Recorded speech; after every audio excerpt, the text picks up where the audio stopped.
Princes and Priests. Chapter 28, The Barrier. The albatross hit the next ship, jarring them sideways hard. A loud cracking sound was heard as the hull threatened to crush, but they raced past. Kelly dove to catch Theo as he toppled sideways, hitting his head as he fell. She held the unconscious Theo tightly, protecting his body from the falling pumice the best that she could. His voice had pulled her out of the dark and brought her back to the world again. She would not leave him to lie on the deck, exposed to the rain of little black stones. "Get him below deck," Shannon yelled to her. Somehow, she heard his voice over the roaring noise. Shannon turned from Kelly and moved to the ropes, ordering the sailors to hoist the sails, taking command of the ship as if he had been the captain for decades.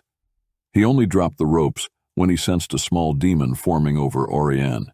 It was poised to strike the totally unaware priest.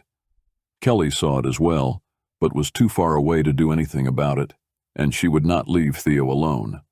All she could do was watch as Shannon moved so swiftly that his image actually blurred, crossing the entire deck in 3 steps and a leap. Grabbing Oirion, Shannon spun into a pivot, throwing the man aside. The attack that was aimed for Oirion caught Shannon across the back. The claws sliced through the leather and down through his skin. As Shannon let go of Oirion, the priest spun with the momentum and came up on his feet in a stance, his battle experience taking over. Carrying through, Shannon whipped around to face the demon and retaliated with his own attack. With a high kick, he hit the demon in what would have been the chest. The power in the kick shattered the demon instantly. It splintered into fragments of darkness, like a million tiny sparks of black diamonds and smoke, and then it was gone. Power shivered in the air where the attack had blown the demon apart. Oirion staggered and fell to his knees on the deck, still too weak to stand. Shannon had the tears in his black leather mended before his foot even hit the deck. He hoped that he had been fast enough, that Raven and Oirion had not felt his blood power as anything independent from the demons. Raven banished another demon as Oirion threw up a shield over the deck. The 2 priests both shouted the sanctifying prayer that would protect the vessel from further demonic attacks for a while. Even in their condition, their magics held with a deep power far beyond what they would have hoped for. Even the pumice stones were slowed, dropping onto the deck harmlessly. As they reached open water, they could see the glowing red wall of liquefied stone and boiling gases begin to pour over the city and spill into the harbor, igniting any ship unfortunate enough to be near the docks. Ships frantically tried to escape in all directions, creating absolute chaos within the harbor. "Dear God, all those poor people," Captain Vandermeer said as he raised his own power, filling the sails to their fullest. With a jerk that nearly threw them to the deck, they shot forward at a speed the ship could barely sustain. There was nothing left of the city. Kava was certain of that. He had felt the power in Theo, the small, quiet man hid so much. Kava stood at the rail, watching ash fall like snow onto the ocean. They had cut south, letting the current carry them once they were clear of the danger. He glanced over as Kelly joined him at the rail. She still had green in her cheeks, but had been beaten the least. She was quiet, looking to the north where the island city burned. It had already begun to disappear into the wall of black smoke on the horizon. Many hundreds of thousands had died to save them. "I spoke to the healer. They will all recover. Raven is a bit surly, and Dave might be blind in one eye, but we're all here. We all made it." Kava nodded. "You all made it out." He looked over at her. "Theo?" "It's a magic drain. The healer doesn't know for certain. It might have burned his cores in a way that would prevent him from using magic again." "He did it, you know. He got Shannon through it, brought us to the harbor, managed to get in, and saved all of you. Such a shy little man to hold such power." "I think he just wants to be normal and fears his power. My God, Ka'ava. Already drained, he buried half the city in lava in just moments." She shook her head. "I don't know who he is really, but he's no low-level noble." "I don't think he doubted he could do it, but the lives he took will haunt him. I do not envy such power." Kava had to agree.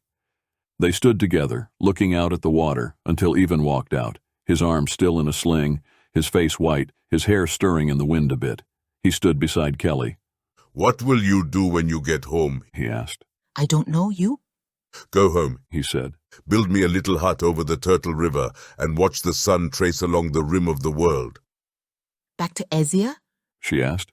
There is not much for gold there. I think I will sing the songs of the dead and allow myself to grieve for my loss, and then try to do what I might have done if my sons yet lived. Maybe someday I'll find another woman and have a new life. Just one, Ivan? Ha ha ha! He chuckled but winced at the pain. Ezierans don't marry as most other races. Love is like a river. It seems the same, but ever changes as souls meet and bend and grow. Only a fool defines the way a river will flow and dictates the rules of it. It is what it is. Desert sands. Kelly said with a distant look in her eyes. You going home? He asked her. No, find a home maybe. Just for a few decades would be nice, I think. Plant a garden. She looked over and smiled. Tell stories of the day I met the great Ivan Ushad. A pity he died in a storm, swept overboard and drowned by the weight of his own jewelry. Ha ha ha ha. Ivan laughed his great laugh. Not even. Kelly laughed. He could walk on water. Oirion walked out, a bit shaky but on his feet. He joined them at the rail. Leaning back on it, he twisted the ring on his finger. What about you, Oirion? Ivan asked. What will you do? What will I do? He questioned. When we get home, Ivan said. Get a haircut. Oirion said, catching his hair out of his face. He got smiles for it, but his thoughts were far darker than that. He was troubled. They saw it and let him alone. How long until we reach the barrier? Oirion asked after a time of silence. Even as he asked, a burst of light exploded from the east, creating an eerie glow on the horizon. It was enough to catch the attention of everyone on deck. A moment later, a deafening boom shook the world, vibrating into the bones of everyone. The ocean became utterly flat, and the wind ceased. The boom returned, echoing off the inside of the barrier. A horrified look fell upon Kelly's face, but before she had a chance to speak, Reven could be heard roaring as he emerged from below. Ah! We need to shield the ship, now. He yelled. Shannon came charging up the steps right behind Revan, almost pushing him out of the way. He immediately began casting, raising a shield around the entire ship. At the same time, Kelly raised her hand toward the sails, creating a gust of wind that rivaled the captain's and Kava's combined. The ship picked up speed again, barreling toward the western horizon, which began to shimmer in places. Waters started to swirl in small whirlpools. They were approaching the barrier. Reven placed his feet firmly on the deck and threw his fists into the air. He cried out a dwarven spell, sending earth magic directly into Shannon's shield, aiding the man with all the power the dwarf had to offer. The shield itself seemed to crystallize and turn a dark gray. Then it hit. The full force of what Theo had unleashed slammed into them. A liquidized mass of turbulent gas and rock fragments came at them so fast that they could not have seen it coming. They had barely gotten the shield up in time. Even with the shield, the heat of the explosion made the air so hot that no one could even breathe. The ship was flung forward violently. The island had exploded with a force that none of them could have predicted. No one anywhere near the massive island could have escaped. Millions were dead. As they approached the barrier at unimaginable speed, they spotted the other world outside the ancient magic. The trade island of Christie was a dark point on the water. It was their best hope. If they could just get through the barrier. Clouds began to gather out of nowhere, unnaturally created as a result of the barrier. From this distance, it did not appear to be a clear, thin wall, but rather a wall of power, storms, and shields. Reven could feel Shannon desperately work to shift his shield, adjusting it to protect them from the force of the barrier now. The cleric dwarf attempted to shift in conjunction with Shannon, allowing his magic to flow into the modified shield. As they poured their energies out together in a cooperative spell, he couldn't help but think about the man he worked so closely with. Revan wondered if what he had heard those months ago was really true. He couldn't ignore it anymore. The weeks as a captive, locked in the dark, he had time to think and had been doing a lot of very serious thinking. Was Shannon the man who had murdered his own family so horribly that men sickened at the finding? Or was he the saint who wrote so many of the books Riven had studied? Was he King of Norwood? The Shadow King? Heir to all of Pert? Could Shannon be all those men at once? Riven looked off through the shield. He could see a ship just on the far side of the barrier and wondered whose it was. Would they have more problems as soon as they were through? They hit the storm all at once. It was not a light gusting wind, but a madness that rocked and rolled the ship. The heat of the explosion was gone, replaced with blasts of freezing air, and the normally calm waters had become a torrent. Kelly moved at once to fight with the rigging. Oirion caught his breath and joined Shannon and Riven in shielding. Captain Vandermeer shouted orders to his terrified crew. They all did their best to keep the ship together and the crushing power of the storm out. Ivan grabbed the helm with all his strength. He aimed for the island that he had spotted earlier, but that was now lost in the storm. The waves turned on themselves, creating a hollow that the ship dropped abruptly into. Before they had even regained their balance, the ship rolled hard, and with a sideways blow, waves crashed over the deck. The suddenness of it staggered all but Dave as he emerged from below, despite his weakness and injuries.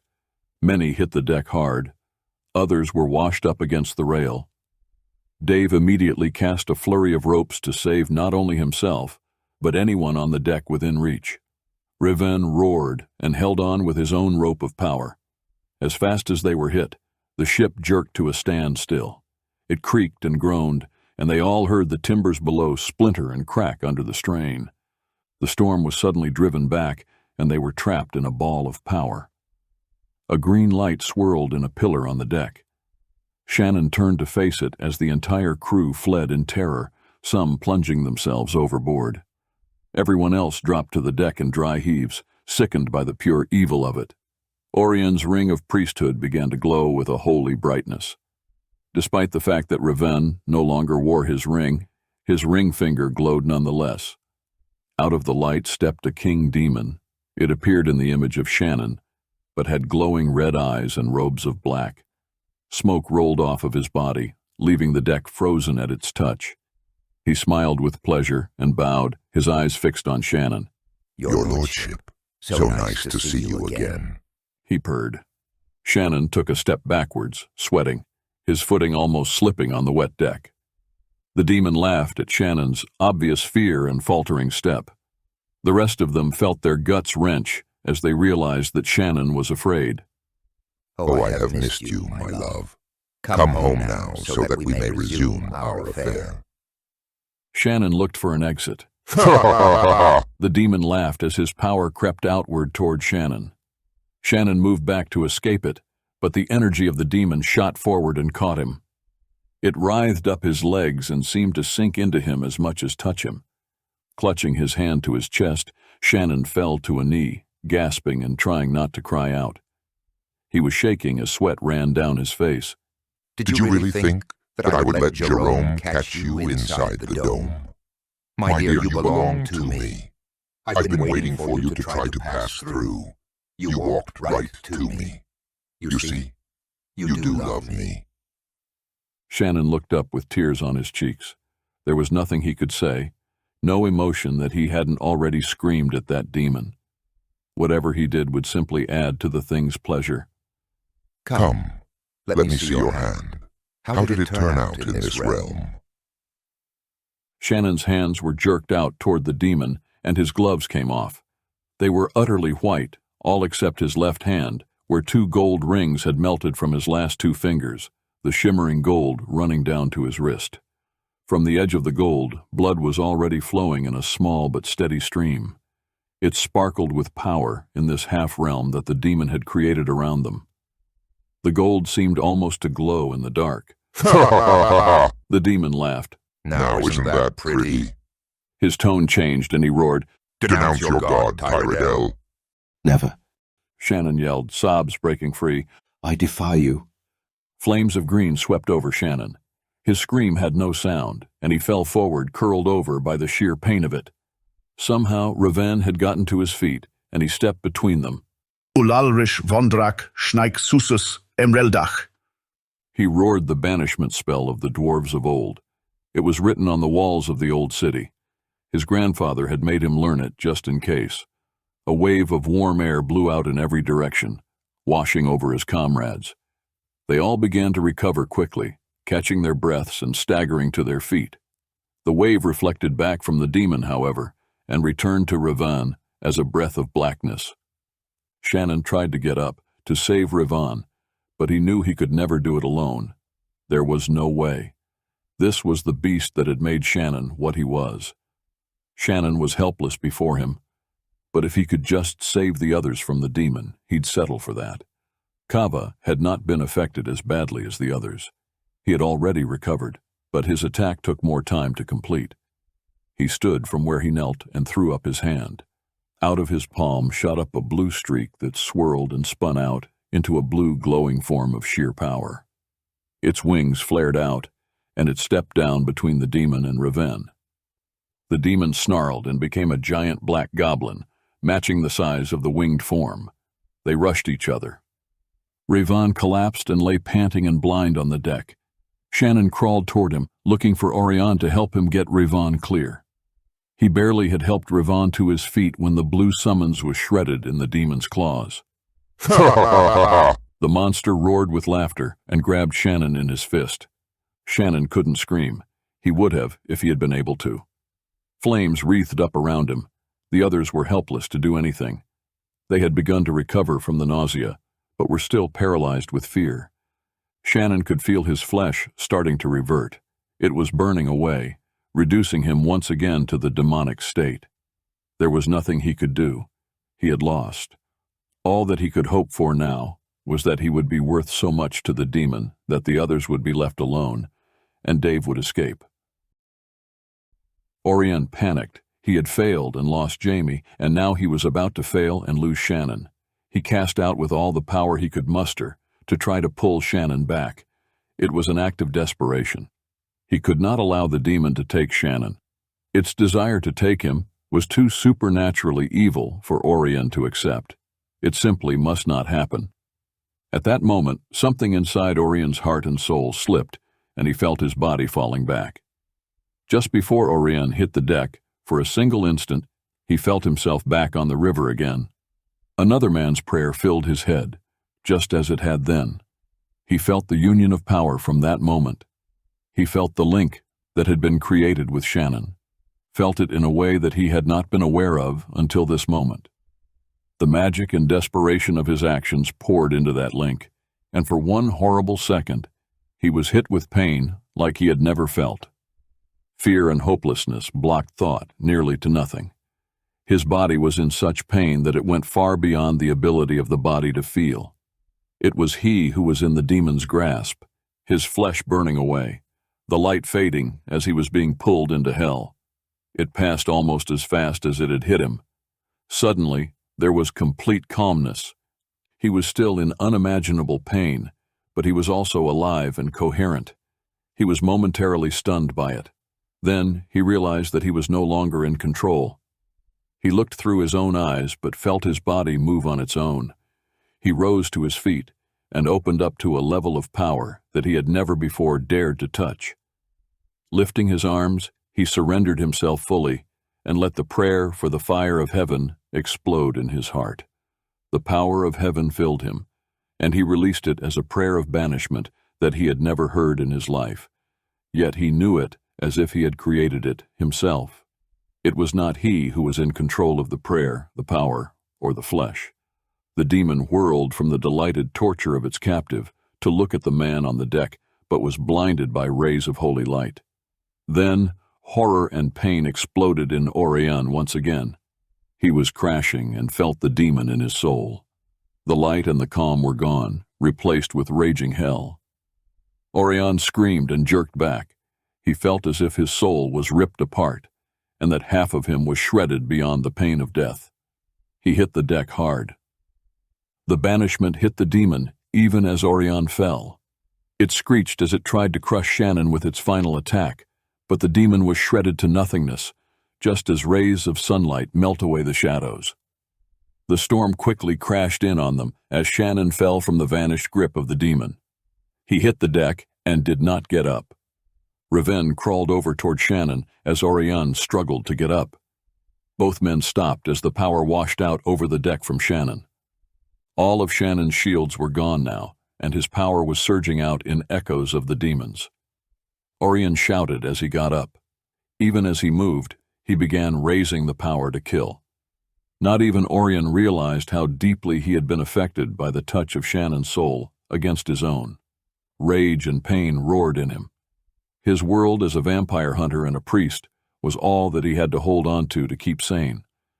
The link that he felt moments ago with Shannon was still there, but now so deeply buried that he would no longer feel it or even remember it. Ivan caught him and held the roaring Oirion back as Shannon grabbed Reven's hand. Oirion screamed as he felt the vampire feed on Reven's life. Reven cried out and collapsed, weeping, but did not pull away from Shannon. He didn't even try to. Finally, after a minute that seemed like an eternity, the ship shot out of the storm, through the barrier, out under blue sky, and into the blinding light of day. They all blinked and staggered as the ship slowed. Before they could regain their balance, a massive ship overcame the albatross. It was so enormous that it blocked the sun, dwarfing the ship they were on. It was an ancient-style warship, sleek yet built to dominate. The black sails had the green tree of Norwood on them. The ship passed them so close that its outer rail hung over them. Shannon jerked away from Reven and rolled up to his feet. His eyes were bloodshot and dilated, his mind intoxicated with the priestly energy he had taken from Reven. Right now, he wasn't just a vampire, he was much more. Black smoke breathed out of his clothes and permeated the air around him. The blood on his exposed hand smoked crimson red. It only fell in drops now, but as each drop hit the deck, it burst into flame. Shannon moved to the rail. Holding his sides, broken and clearly in great pain, he lifted his gaze to Dave. Dave just stood there, stunned and staring at him. Shannon lifted a hand and caught a rope that was slung down to him. As the rope quickly retracted, he was jerked off the deck. Kava ran and jumped, grabbing the end of the rope as it ascended, leaving the deck and the others behind. Shannon used both hands to climb the rope. He was pulled up over the rail of the gigantic ship. Glorious Sun was the pertinent name on the side, the flagship of the King of Norwood. He looked down at the others as Kava was pulled up by the same men. Even let Oirion go. Oirion shoved the big man. Why did you do that? He fed on Reven. He's a vampire. He's Shannon, Even said, almost in tears. Dave helped Reven roll over and sit up. The dwarf looked like he had aged 50 years. He was white-faced and shaky, his hair nearly all white and his eyes bloodshot. It's all right, Oirion, Reven said. He did what he had to. It's better that he did what he did than lose control and go mad. I didn't crawl over there not knowing what he was. I allowed it. But Reven, you're a cleric. Reven looked at the other priest. He saved our lives, over and over again. He refused to feed on our pain when he could have taken us. He's hunted by the pontiff, and we got in the way. Reven stared at Oirion in shock. Don't talk to me, Oirion, he said as he pushed himself up. Don't ever talk to me again. The entire crew had gathered on deck, drawn by the commotion. They didn't even ask what had happened. They simply attacked, fear-crazed at what they had just witnessed. Dave and Ivan shouted as the men charged, swift and armed. Oirion roared and threw a flare of fire at them. He had never cast such a spell and had no idea exactly how he had done it. But the three men leading the charge were instantly vaporized. Those directly behind them exploded into flames. The spell took all the energy that Oirion had left. He fell to his knees and passed out as the others fought on. Theo stumbled onto the deck with the aid of the captain and shouted at what he saw. He waved his arms in a graceful move. The motion he used to cast his magic looked rather like a dance move. Out of his hands, a hail of blue arrows shot at the attackers. Just as the arrows found their targets with perfect accuracy, the ship jarred hard, crashing into boulders unseen off the point of the island of Christie. The hull had been ripped open by the jagged rocks. Kelly roared and charged into the remaining attackers from the side, swinging a stolen sword with extraordinary skill and power. She cut through them like nothing, ending the battle as quickly as it had started. Dave was already headed toward the lifeboats and moved swiftly to get one off the tilting ship, even as the wind tore the rapidly disintegrating vessel off the rocks and water began to flood the hull. Ivan, grab Revan! Kelly yelled as she hoisted up Oirion and carried him to the lifeboat. Ivan staggered. He tried to catch his balance and almost lost his stomach as the ship began to roll. He already had Revan under one arm. Dave grabbed hold of Ivan to help him into the small lifeboat that was already heading toward the water, with the ship leaning into it. Once again, they were forced to scramble from a sinking ship into a small lifeboat, but this time the mast and sails were coming down right on top of them. There was no way to avoid it as the albatross rolled down toward them. "Hurry!" Dave yelled, all but throwing Theo into the boat. They were not even all the way in as he cut the ropes, dropping them to the water. He and the captain grabbed oars and pulled hard. They seemed to move little, if at all, as the masts and sails came crashing down upon them. One of the masts barely missed them, hitting not 5 feet away. It crushed into the water, soaking them all, and creating a wave that nearly capsized the rowboat. The sails fell upon them, threatening to pull them under. The water boiled in turmoil as air escaped the ship's compartments, and water rushed into the hollow spaces. Somehow, Dave and Captain Vandermeer got them turned just enough to survive the wave. Even with the sails pressing onto their heads, the two men pulled hard and kept rowing for all they were worth to get free of the wreckage, churning water, and jagged rocks. They had made it to the edge of the sinking sail successfully, but ropes and rigging got in the way. They were raked over and tugged back and down by several ropes. Kelly cut at the ropes to free them, but Ivan was snagged by one and pulled overboard. He hit the water with a massive splash, sending panic into those who were conscious. "Ivan!" Dave shouted. The captain leapt from his seat and into the water with hardly a sound. Dave held his position, knowing that there was nothing more he could do at this point but keep the rowboat nearby and afloat. The waves crashed upon the rocky shore several times before Ivan's head broke the surface with an audible gasp for breath. He thrashed wildly in the water, trying to stay afloat. Dave headed toward him.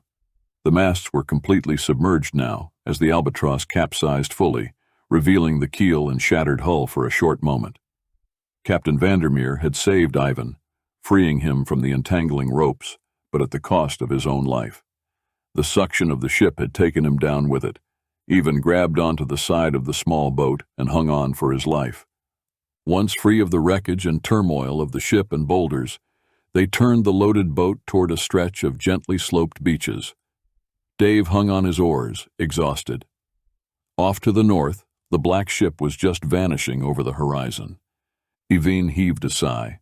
"I'm really going to miss all this," he said sadly. Yeah, Kelly said. it's been nice to have comrades for a bit.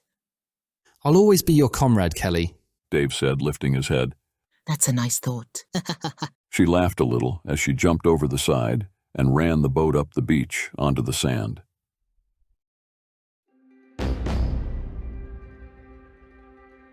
Thank you all. This concludes Princes and Priests, the first book of the Saga of ShaHaNon. You can find Book 2, Emperors and Exiles, by clicking on the link in the description below.